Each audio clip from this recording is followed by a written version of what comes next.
very fortunate from my very young age that I knew all I wanted to do was fly airplanes. And I'm not sure where that desire came from, but as far as I remember back, I was just fascinated with airplanes, and it was the only thing I ever wanted to do. So I think I had the advantage of having that direction for a very long period of time, which kind of guided me through my courses at high school, my courses at college, what I wanted to do in the military, and afterwards. And so I think that kind of direction really helps you achieve your goal a little bit quicker, because you're not diverted in changing your majors or your ideas. Because my parents knew that I just wanted to fly so bad, because I'd spent all my spare time out at the airport just meeting people and working on airplanes and everything else. So they actually gave me a $100 gift certificate at a flight school to get my flight started right out of high school.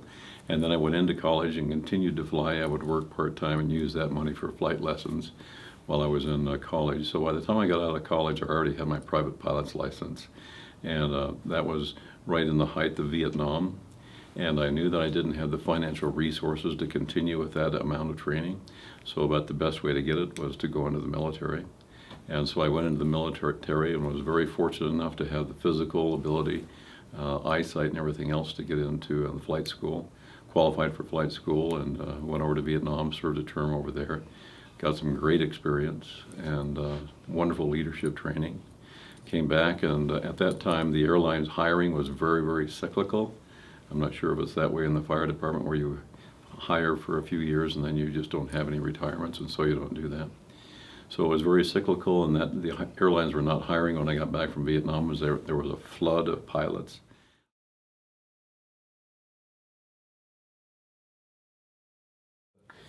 I was flying out of Tahoe, Nevada, down to San Francisco, and a man asked if he could sit in the right seat in the jump seat on the airplane. And I was kind of reluctant to do that because I didn't want to be asked questions all the way down to there, but I removed all the flight data out of there, and he sat there. On the way down there, I found out that he was a captain for Delta Airlines, and his best friend was the chief pilot for Western Airlines. And so he said that he would introduce me to the right people at the right time and help me get hired. If it hadn't been for that contact, if it hadn't been for that one person, I don't know if I would have been as successful. But sometimes you just happen to meet the right people at the right time that can make your career go in the direction that you want it to go in.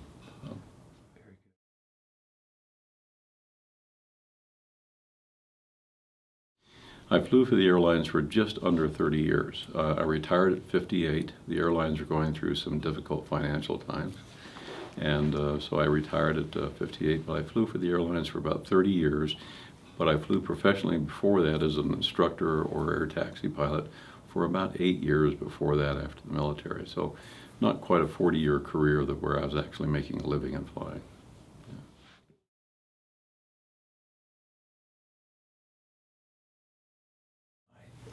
In the mid-1960s, the Boeing 727 was a very new airplane.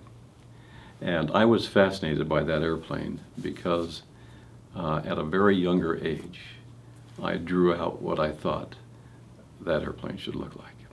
And I always was drawing airplanes, and I thought, why in the world wouldn't you take the engines off the wing and leave the wing just to do what it's supposed to do, without any of these encumbrances of engines hanging off it? Just let it be a wing and put those engines back on the back of the airplane. And so I drew this airplane out, and it was kind of fun to see the engines back on the back and thinking how the thrust level would be and everything else. And this was when I was a very young boy. And then to see that airplane developed and come into production and fly, wow, somebody else had that idea that this might work too. I was fascinated by the airplane.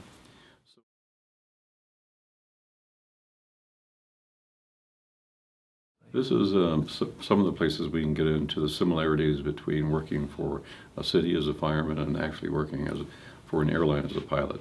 Because oftentimes the career we choose, the stability of that career is dependent on things that are outside our control. And in the airlines, it was dependent a great deal on the economy and whether the economy was strong or not. And it also, that depended on a great deal of fuel costs. And fuel costs were out of our control. So if the fuel prices went way up, our profits went way down, and we got into an economic slump. You work out the same thing in a city where sometimes the legislature which is out of your control, will change things that will affect the finances of the city, tax redistribution, those type of things. Or you just go through an economic slump like we did in 2008 or something, where we don't receive nearly the revenue, and so you go through that slump. During those times, benefits and pay have to be looked at seriously. See if they have to be cut back, if people have to be laid off. We laid off quite a few people in the early 1980s in the airlines because of that, and I was one of them. And so you have cutbacks in the city as well, or you don't have as many benefits offered, or you don't have pay for the next few years until you can financially recover. I noticed another similarity between pilots and firemen is that they are so truly professional in their career. It almost doesn't make any difference what's happening on the outside with the industry because it doesn't affect their competency. They have so much pride in what they do and how well they do it, whether they're going through economic troubles with the city or with the airlines. Morale might be affected somewhat because of the downturn of the economy, but professionalism and competency stays the same. And I know I've seen that in firemen, and I know I've seen it in pilots as well. We just have too much pride and demands on ourselves to make sure that what we do ensures safety for others and maintains a certain level of competency and training.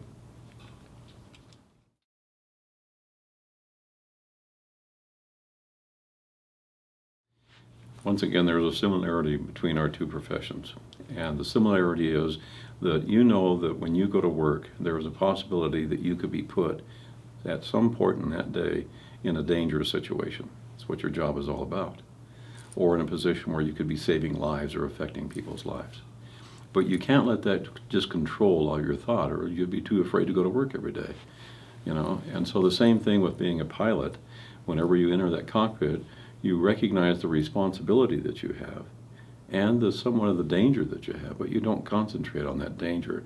And just like a fireman, it's kind of in the back of your mind, but you know that you have confidence in the training that you have, that it overrides any level of fear that you would have. And so there is that same level of responsibility for lives, for a pilot, that you have as a fireman.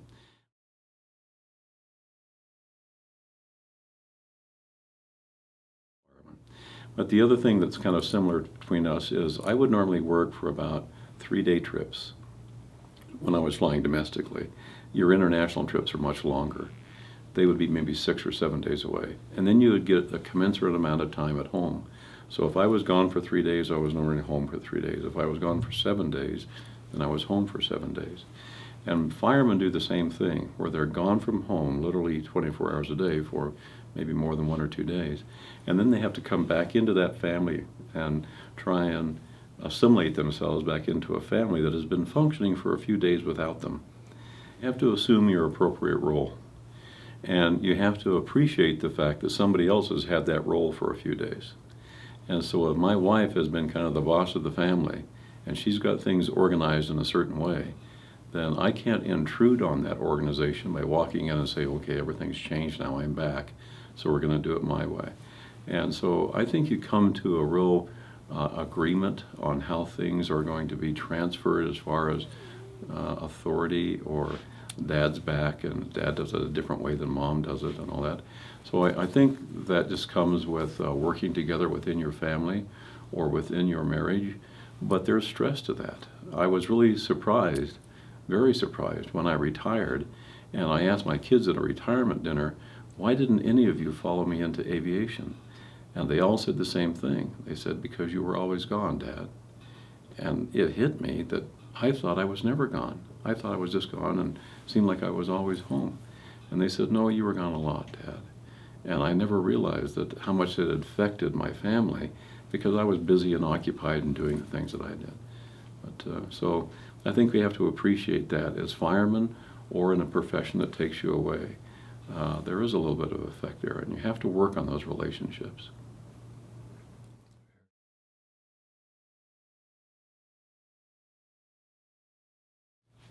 In the early 1980s, when I was living out in the Bay Area, there was an Asian carrier that was coming out of one of the Asian countries. I'm not sure if it was Japan or China. But they were flying over to San Francisco in an airplane that was called a 747 SP. And they were flying it over across the Pacific one evening. And the pilot decided up at a very high service ceiling altitude, where the airplane, that's about as high as the airplane can go, the airplane was getting a little bit unstable.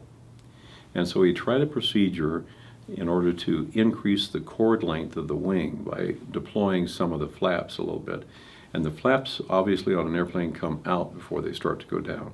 So he wanted to increase the chord length of the wing to give it more stability at high altitude so that they wouldn't have this little waffling effect.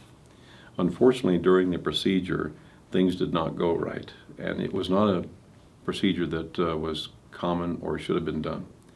And things went wrong, and the airplane got out of control and was headed down for the Pacific, and it literally turned upside down and was going at an incredibly high speed towards the Pacific Ocean. At one time, when it rotated through a certain attitude, the pilot knew at this attitude I can throw out the landing gear, and if I throw out the landing gear, that'll create enough parasite drag that will slow the airplane down, and possibly I can get control of this thing before we hit the ocean. Well, there's landing gear speeds and landing gear door speeds, maximum speeds on an airplane. Well, of course, you don't care about that at that time. So he deployed the landing gear, and it far exceeded the landing gear door speeds, and it ripped all the landing gear doors off the airplane.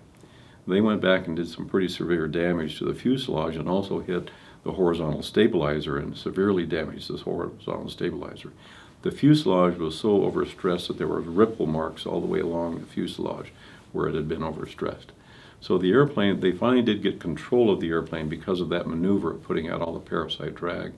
And they finally were able to level it off right before they hit the ocean, and they limped back into San Francisco and safely landed the airplane.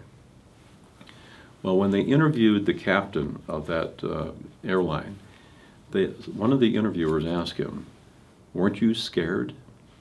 His response to that was misinterpreted by the vast majority of the people that were watching that interview. His response was, "I am the captain. I am not allowed to be scared." Now, most people took that as a very egotistical statement, and it wasn't egotistical at all. It was a statement of the fact that he had been trained to the point where he could not allow himself to lose the control of that airplane, or to be fighting to regain control of that airplane, regardless of anything, all the way to impact, if that was the case. And he couldn't give himself up to being overwhelmed or scared, or else they were totally lost, and there was no hope for him at all.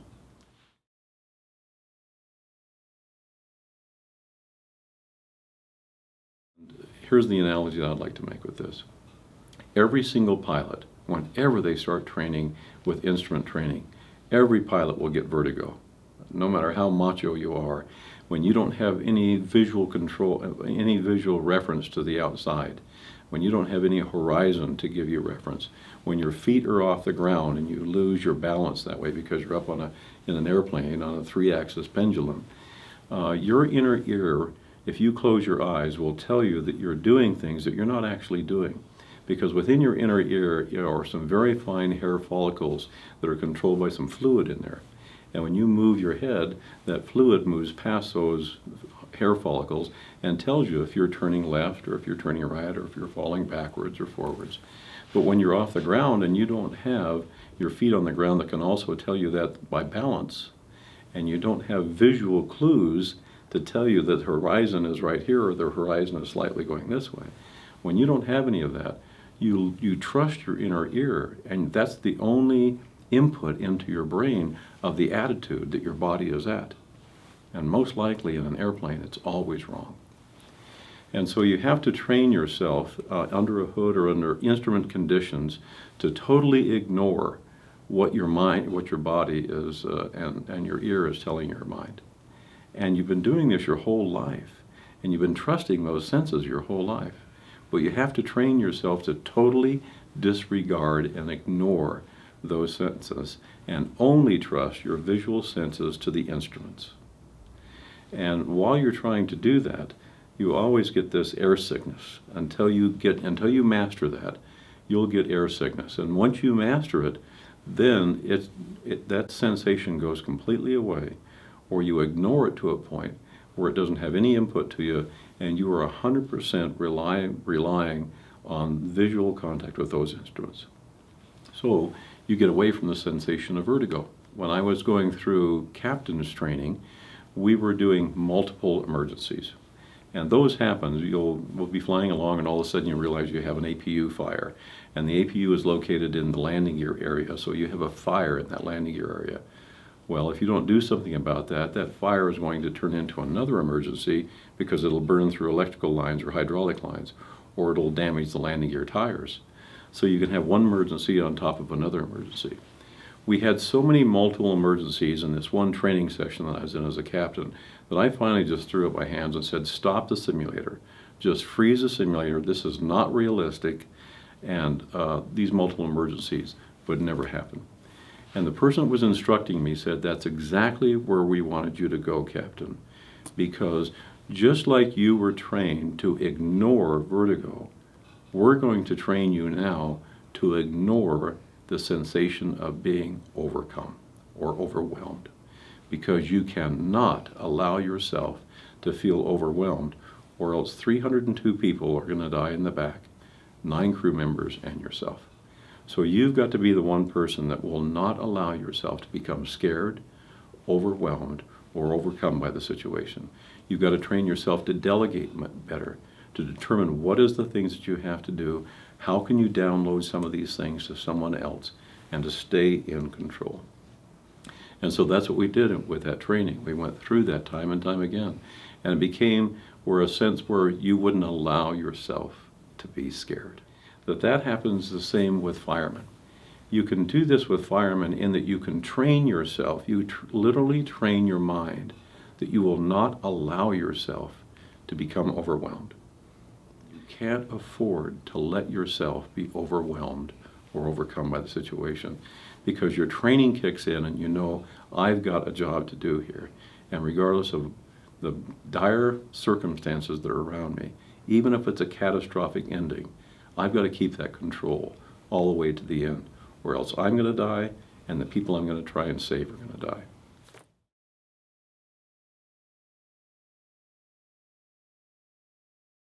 Cockpit resource management was introduced probably in the early 80s, I would say, maybe the late 70s. Cockpit resource management was the result of, we were finding that there were many people that were now working in a 3-member cockpit crew. They were used to being a single-seat jet pilot, being in control of everything, and being the top dog on everything. And now they were hired with an airlines, and they had to sit side saddle on a flight engineer panel and watch 2 other people fly an airplane. And that personality change, that change of them being in command and stuff, often didn't work well with the personalities up front. And so we found we had World War II pilots, we had Vietnam pilots, we had civilian pilots, we had female pilots that were being introduced to it. There was just a real interesting dynamic going on in the cockpit. But the most important thing was to make sure, regardless of that dynamic, that these 3 people could come together and work together as a team.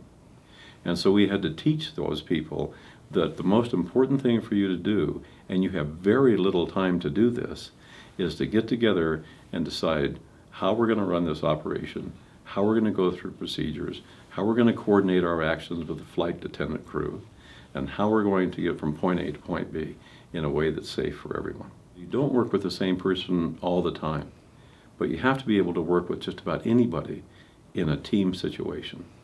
And we had to do that because we often flew with different crew members on almost every flight. And at least, for sure, every month we would be with a totally different crew member.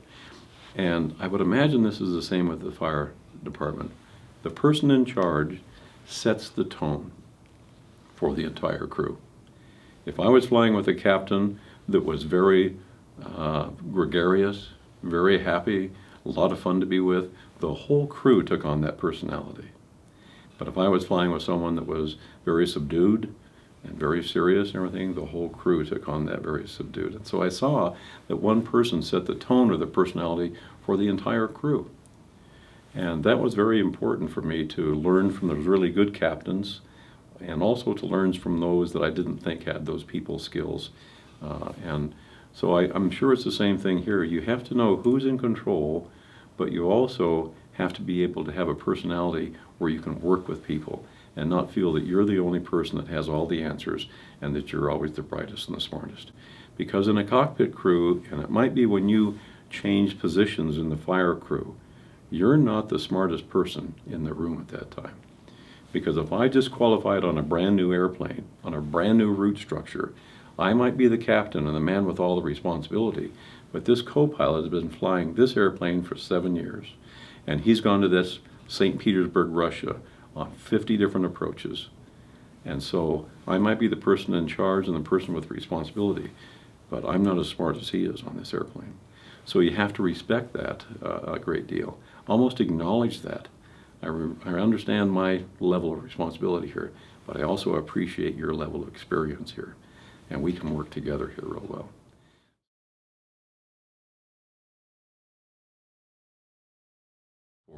We avigate, navigate, then communicate. That's the first three parameters that you have to do.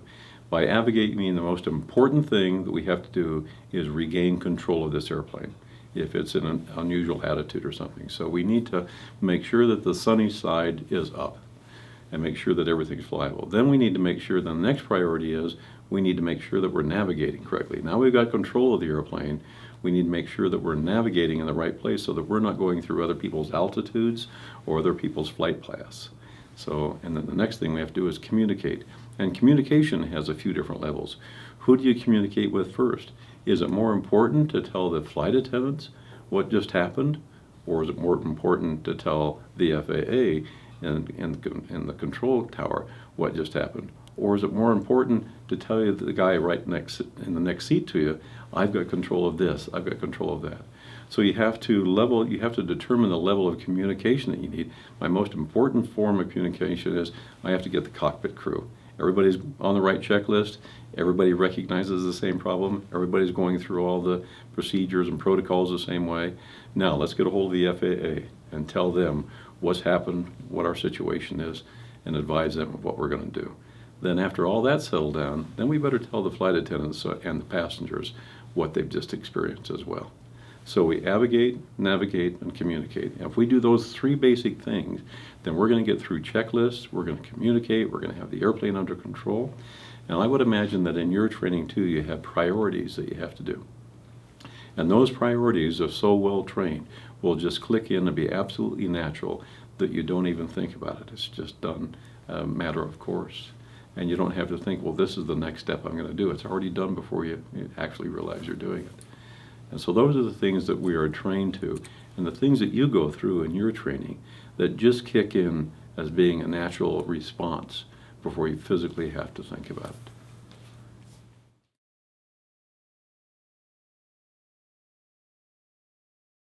And so in a cockpit crew situation, when you're working with 2 or 3 other pilots in there, you need to make sure that you have a respect for all of their different skill levels and their level of responsibility. I can't be managing fuel on a flight engineers panel at the same time flying the airplane, but I know for sure that that man is managing the fuel. And he's making sure that we have positive pressure in all the hydraulic lines. He's making sure all the generators are on. And I don't have to even think about that because he's doing all that. I know this man over here is communicating with everybody he needs to. And he's doing it at a level that he knows there are certain priorities to do. And I know that they're expecting me to do my job. So if we got down on the ground after an incident like that, and they all knew that I took that whole thing upon myself, it wouldn't be something I'd brag about. It'd be something I'd be pretty ashamed of.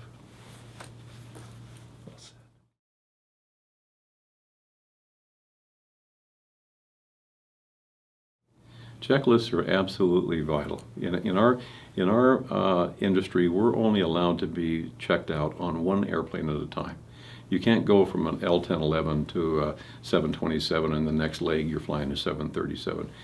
The airplanes are so different, and the systems are so different, and the procedures and everything, emergency procedures are so different, that you can only be checked out on one airplane at a time. And those checklists are what keep us in such an order. They are so well thought out that they have already prioritized those things that are most important and what will lead to the next thing in that priority list. And so the checklists are something that we also go through so often that oftentimes you don't even have to physically read the checklist because you've mentally gone from one position to another position to another position. But the checklist is always there to back you up. And it's amazing to me that checklists can be changed. You would think that, we've been flying this airplane for 10 or 15 years. Why would you ever need the checklist changed? Well, because we found out that something happened on another airplane of that similar type. And if we don't change the checklist, then that could happen to us. So let's change the checklist to include this in our new checklist to make sure that we never get in that situation again.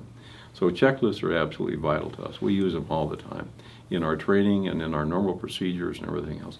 But everybody knows their position in the checklist. There are responses that the captain is supposed to respond to, that the first officer is supposed to respond to, and the flight engineer, second officer, is supposed to respond to. And so when we go through the checklist, we're looking for different people to respond to different things. We've already talked about advocate, navigate, and communicate, and prioritizing the most important matters. What is primary, what is secondary, what is after that. And I would imagine that in the fire department, you have the same thing because you'll have emergencies come up that were not anticipated, even emergencies within the emergency that were not anticipated. And so at that time, you still have to figure out, okay, now do I go and save this person right over here, or do I continue to put fire out so I can get to that person, or do I have to make sure that the crew is behind me to back me up and that I have the proper backup response? All those things play into your mind. And that's what we were talking about when you're trained to think through a highly intense moment where you're not consumed about how difficult it is or how challenging it is. You're consumed about what is the right thing to do.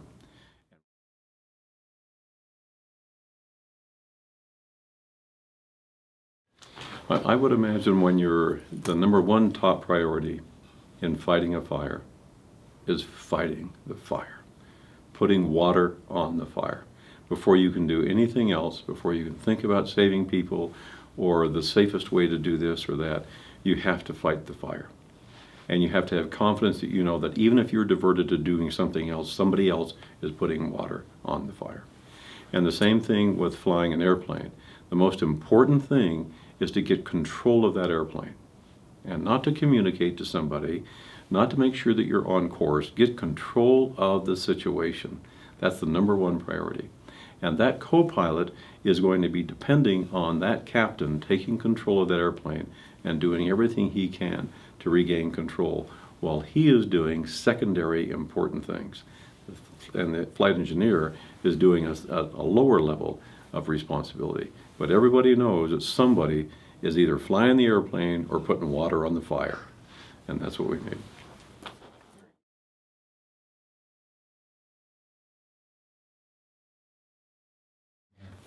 I had the opportunity while I was flying for 30 years from the airlines to have about 1/3 of that career, about 10 years, as being a line check airman.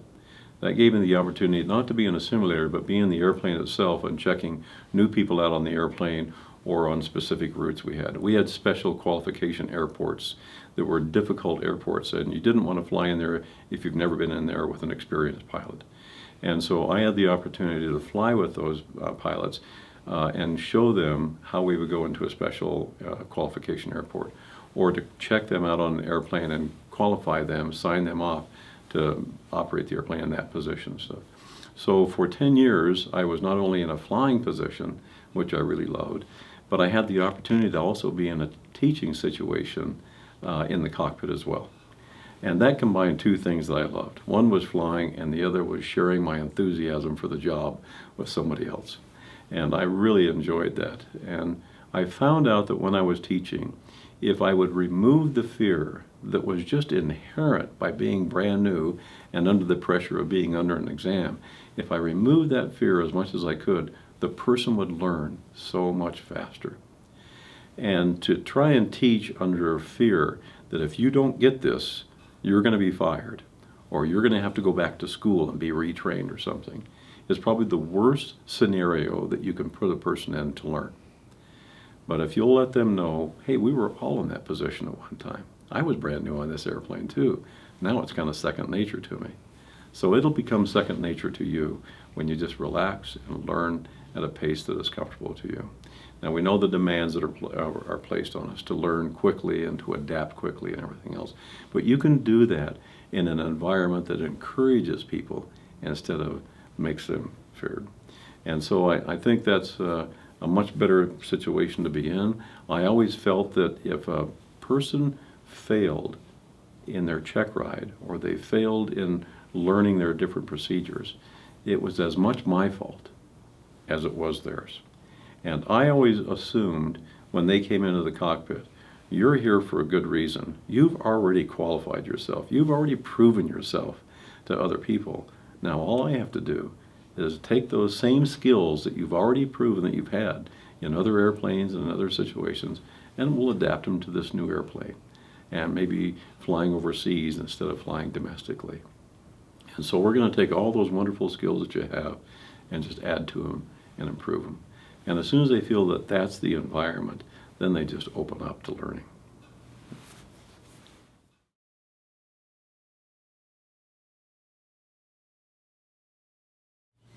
When I was trying to get hired on with the airlines, that was a difficult process to go through because there were so many people trying to qualify for the job, very much like firemen. You have a lot of people applying for one or two positions, and you have to narrow those down to just the selected few. And so those people are under quite a bit of stress to try and qualify for something that they want so badly. And they've been trained to a certain level at that point to get to that interview process.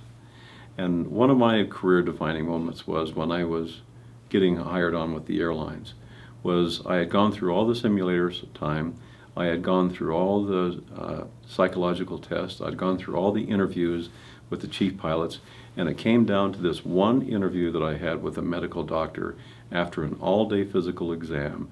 It was kind of a psychological test to me to see if I was going to be able to work together well within a crew. And so I was very nervous that this one man held my career in his hands. And if I passed this test, I was going to be hired with the airlines and my dreams were going to come true. And if I didn't, then I was pretty old to try and start this whole thing all over again. We entered the interview process and it was a one-on-one, and he was trying to see if he could kind of rattle me with a personality that might not be as congenial as you would like. So he wasn't very friendly or very kind, and he was very, very direct about his questions. And his first question to me was, do you drink alcohol? And I said, no, I don't. And he said, well, do you smoke cigarettes? And I said, no, I don't. Now, the reason that I knew that he was asking those type of questions was because he wanted to make sure that over a 30-year career, that health was important enough to me to qualify to meet those flight standards every single year from a flight surgeon. And so he was asking those, and then he asked me, do you use drugs? And I said, well, no, I don't. He says, have you ever used drugs? And I said, not illegal drugs, I never have. And he said to me, are you lying to me? Are you just trying to make yourself look good? And I looked back at him and said, no, I'm not. Those are the values that I was raised by, and I had never a reason to question them. And he took his pen on this long list of following questions and drew a line down through all the rest of the questions and signed the papers and said, we'll never have to worry about you with those kind of values being a pilot for Western Airlines, and handed me the sheet. So sometimes when we do those things in our lives that we know are right, and they don't disqualify us from what we want to do. Can you imagine a policeman going through all the academy and then in his final interview find out that he had 2 DUIs a few years before that would disqualify him for that? And so it's very fortunate to be able to live in a certain way that you know is not going to disqualify you from a dream that you're working for all your life. And so if you do those things with honesty and responsibility, one of those questions on the exam was, have you ever been bankrupt What does that make me a good pilot for? It shows that you have financial responsibility as much as anything else. And they wanted to see that you had responsibility in all aspects of your life instead of just being a red-hot pilot. And so they wanted to interview all those things and ask those type of questions. So that was a defining moment to me when I realized that just living a decent, quality life can pay back when you're put into a situation where people are really evaluating what type of character they're trying to hire here.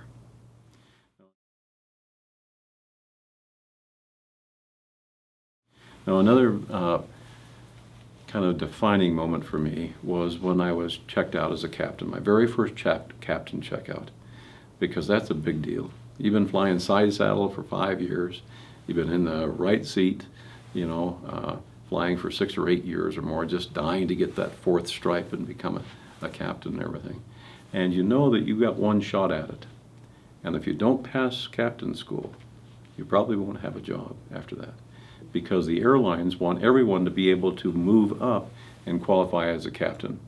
And if you don't have that level of skills, then you probably don't have the level of skills that you should be anywhere else in the cockpit, because you're not there until you have the experience that you should be there. And so my first checkout as captain, the pressure was on to know that, once again, my career is on the line here. And I have to learn and I have to show my skill level at a level that is competent enough for them to have trust in me, that when that airplane pushes back from the gate, when that fire truck pulls out of the fire station, you own it. You're in control. You're responsible for everything on and around that airplane or that engine, and it's yours. And that's a high level of responsibility to take on. So they have to have a lot of confidence that if they're going to give something that's that expensive and that complex to somebody, they have trust that they're going to be able to handle that in any situation that's given to them. And so going through that checkout and being able to pass that checkout, and then gaining the confidence that you can do that job in a very reasonable way that other people appreciate that you have the skill level that warrants it, was a real exciting time for me. It was the culmination of my career, was to become that, and then to be able to enjoy that being a captain for a good number of years after that was the icing on the cake for me in my career.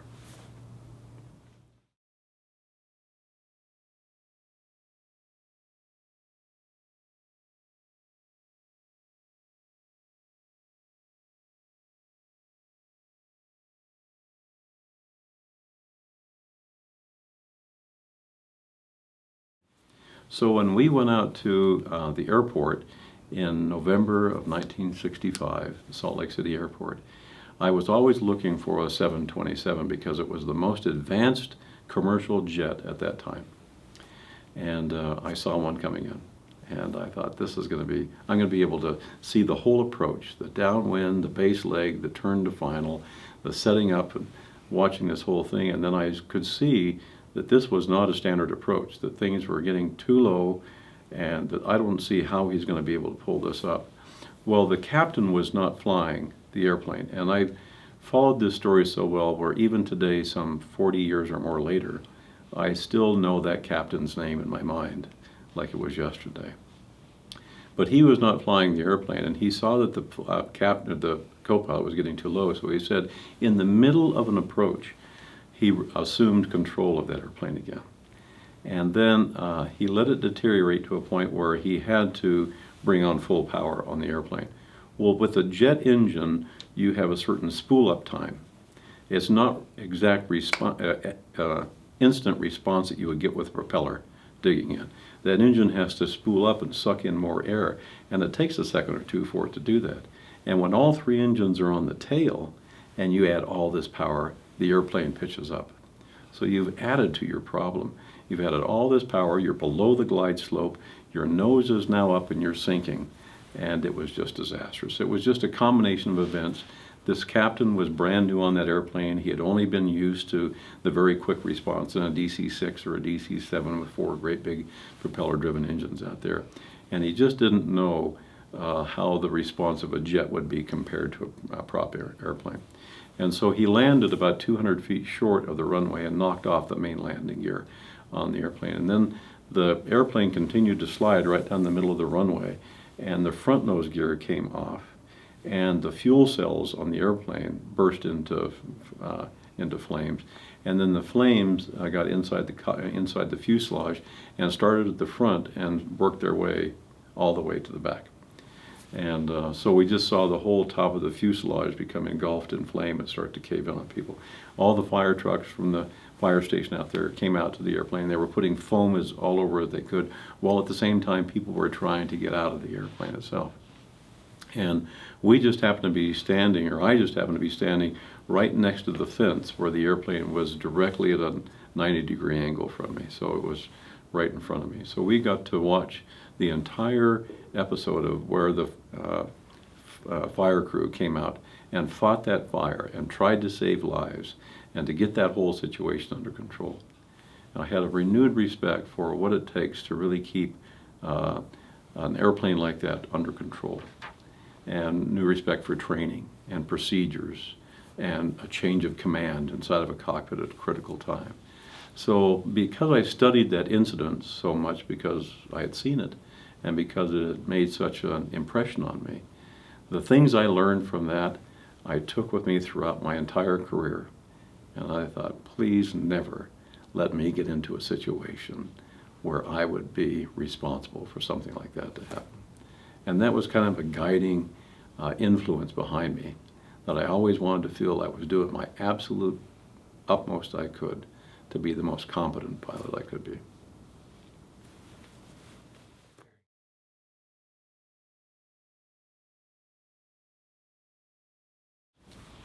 I think the reason that we see an awful lot of people have a misconception of both careers is because of what they've witnessed on television shows or in movies that kind of glamorize the position even beyond what it actually in reality is.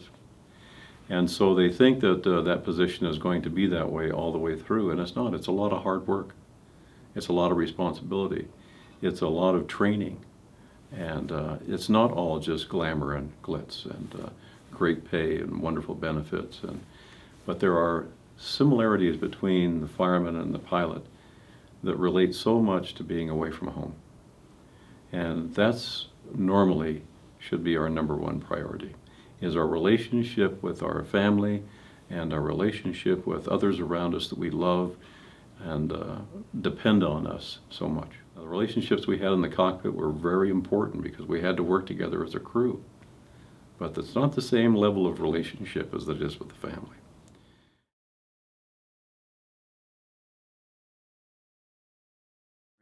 I have no idea. I knew I loved this city. I knew that this city was the only place I wanted to raise my family, the only place I wanted to live, even though they would have paid me to live somewhere else. But I never knew why it was so great until I was in a position to see how it works, in a position to see the firemen, the policemen, the department heads, the dedication of senior staff. I mean, these are the people that make this city great, but I didn't know them personally. I didn't know what they do and how they did it and everything else. And now I'm in a position to see the whole beehive. You know, I go, golly, no wonder this city is so great. Now I really understand it. Yeah. So Yeah. we're very fortunate to be here, I'll tell you. Yes, we are. Yes, we are.